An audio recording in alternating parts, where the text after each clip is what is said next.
Everyone is taught at school that the area of a circle with radius r is equal to pi r squared. But did you ever stop to ask the teacher why this is the case? There are a few different ways to derive this formula, and today I will show you one of them. A common technique to find the area of complex shapes in math is to divide and rearrange the area into shapes which are more familiar, like quadrilaterals. So I will begin by dividing my circle in 4 and attempt to rearrange the segments. The shape I've created still doesn't really resemble anything, although it vaguely looks like a parallelogram.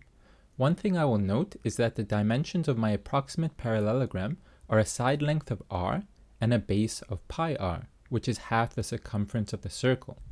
I will try this again, but this time I will divide the circle into 8 pieces. All of a sudden the shape looks much closer to a parallelogram since the side length is more upright and the base is flatter. Let's do this one more time, dividing the circle into 16 pieces. Looking at the trend, the pattern has become clear. As we keep making the slices thinner, the side length is approaching an upright position perpendicular to a flat base, essentially creating a rectangle with a width of r and a base of pi r, making the area pi r times r, or pi r squared.